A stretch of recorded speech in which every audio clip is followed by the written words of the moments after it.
Hi guys, welcome back to my channel. So today is Vlogmas day 2 and I'm sharing with you my meal prep for the week. So even if I did an actual vlog, this is all it would be because this is all I did all day was meal prep and cook dinner. That was it. It was a pretty boring day. So let's get into the video.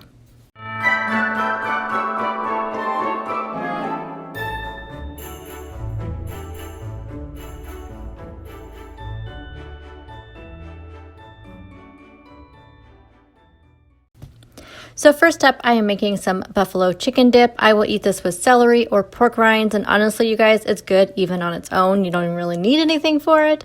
I will have the original recipe linked down below. The only changes I made was to add in some pepper jack cheese versus the mozzarella, since that's all I had. So I'm going to use my food processor for this. I probably will not do it this way again. I've never done it this way before, but I just thought I'd just save some dishes. But it made it just a little bit too finely shredded, so I don't recommend using a food processor. But in this case, I'm using it. So in my processor, I am adding in some leftover rotisserie chicken I had in the freezer. You guys don't toss out your chicken, put it in the freezer because this is a perfect recipe to use leftover rotisserie chicken. So I'm going to pulse that and get it shredded up. And next I'm adding in some softened cream cheese, some paprika, some garlic powder, some onion powder, some cheddar cheese, and some pepper jack cheese. And then of course the Frank's Red Hot sauce and some ranch dressing. So you're going to mix all together. Now if you're doing this by hand, it'll be a little bit too difficult to mix if your cream cheese is not softened enough. So make sure it's nice and soft before you try to mix this up. So definitely keep that in mind. Now I'm going to transfer this to a greased baking dish. It is going into a 350-degree oven for 20 minutes. Then I'm going to add on just a little bit more cheese. I did about a quarter of a cup more cheese, and then I put it back in the oven for 5 minutes until it melted. You guys, this smells and tastes amazing. It is so spicy. I realize I have a lot of spicy things this week, and I didn't even think about it. You'll see as we move on. So for a breakfast or lunch option this week, I am making some cheesy chorizo puffs. I had some chorizo in the freezer and I saw this recipe on Pinterest and I thought, you know what? This is a perfect recipe to try out this week. So the ingredients are very similar to those of these sausage balls that I have made on my channel several times that I absolutely love. So if you're not familiar with chorizo, it's a type of like Mexican sausage and it can be a bit spicy. So here's another spicy thing, but it has a ton of flavor. So if you have not tried it, I do recommend it. It just has a little bit of different flavor though. Just keep that in mind. So again, I will be using my food processor for this. You guys, I'm just trying to save dishes. This was a busy holiday week that had a lot of dishes involved. So I'm going to start off by browning the chorizo, and chorizo has a casing on it, so you want to make sure you remove that before cooking. So meanwhile, my food processor, I'm adding in the melted butter, eggs, and sour cream. So make sure your butter is really cooled or else it will scramble your eggs. So I just usually either melt it way ahead of time or I melt it and stick it in the refrigerator for like 5 minutes. And that's usually enough to cool it down. So I'm going to give that a quick mix, and then I'm going to add in the coconut flour, baking powder, salt, and garlic powder. And again, I'm going to give that a good mix. So the chorizo is done. It's kind of hard to tell if chorizo is done or not. I figured it was okay because these were going into the oven, but this is my only struggle with chorizo. I just don't know how you know it's done because it's so dark. So let me know down below in the comment section, do you have like any tips on that if you use chorizo a lot? So the chorizo is done, so it's going in next along with the cheddar cheese. So this is the point that I probably should have moved to a bowl sooner instead of trying to mix this in the food processor. So again, I failed at trying to save dishes. I ended up using a bowl anyway. And then also keep in mind that anytime you use coconut flour, you want to let the mixture set after you get it all incorporated, mixed up really, really well. You want to let it set for like 10 minutes. This helps absorb and thicken the mixture. I noticed that coconut flour just really needs that time to really absorb it. And I also do that with a lot of the almond flour recipes too. So just keep that in mind. It's just not the same as flour. So I am choosing to use muffin cups for these instead of forming them into balls as instructed in the recipes. And also I am using this air fryer toaster oven that Kosori sent me.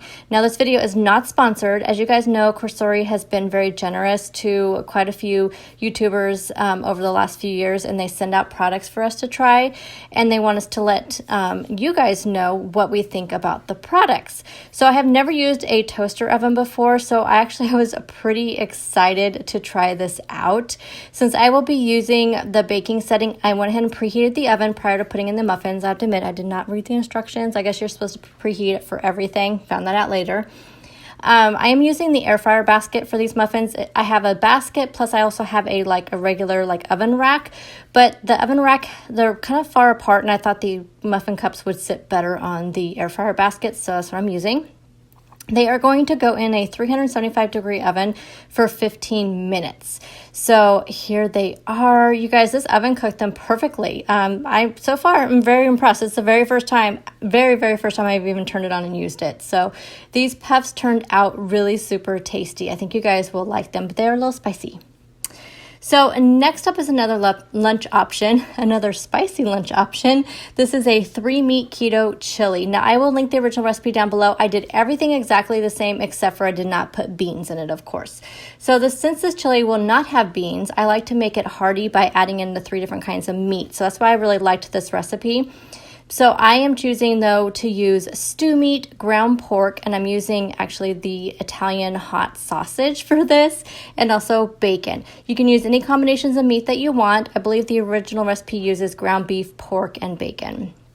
So the first thing I'm going to do is saute the bacon. So I'm using the brown saute setting on my pressure cooker to cook the bacon. I think I said I was doing this in my pressure cooker. Pretty sure I said that. So once that's mostly cooked, I will add in the sausage. And again, any sausage will do, whatever you want to use. I just had a half a package of this from another recipe that I had made earlier today. So once the sausage and bacon is completely cooked through, I'm going to add in the stew meat next. So I'm going to brown that up a bit before adding in the rest of the ingredients. So the remaining ingredients you're going to need are diced tomatoes, tomato sauce, tomato paste, beef broth, onions, chili powder, minced garlic. I used a golden monk fruit instead of brown sugar, of course, so any kind of brown sugar substitute will do. Oregano, cumin, and Worcestershire sauce. So again, the original recipe will be linked down below that has all the measurements. Again, I did not change anything except for did not put beans in there, and I did not use brown sugar. I used the golden monk fruit instead. So you want to stir that up really well, and then I'm going to cook this on the stew setting, which is a high pressure for 30 minutes. And this is just enough time to cook that stew meat and make it nice and tender. And here is the finished stew. I cannot describe how amazing this smells. When I have this for lunch, I will top this with cheese and sour cream, and it's going to be amazing. So if you guys have made it this far in the video, please let me know by leaving a thumbs up emoji in the comment section. Also, if you wouldn't mind giving this video a thumbs up, I would truly, truly appreciate it. It really helps my channel get noticed by other amazing people like you. So if you're not already subscribed, I hope you will consider doing so. Okay, on to more prepping. I just have a couple more things left to do. So the last recipe I'm going to prep is going to be another breakfast option. I'm making overnight keto oats. These, of course, do not contain real oats. You couldn't see me do the, quotes for oats. But this will give you the feel and taste of overnight oats. So to my mason jars, I am adding in a 1/4 cup of hemp hearts, 1.5 tablespoons of chia seeds, 1 tablespoon of sweetener. I used monk fruit sweetener.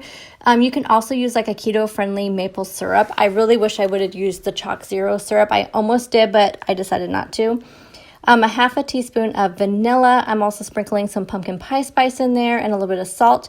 And I'm going to top that off with a 1/2 cup in each jar, 1/2 cup of full-fat coconut milk.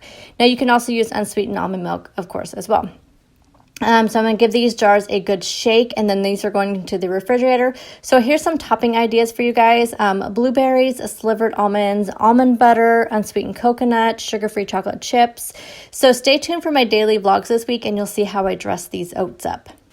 So the last thing I'm going to do is cook some bacon. So I want to try out the air fryer setting on this air fryer toaster oven. So I turned it to the air fry setting, preheated it for 10 minutes.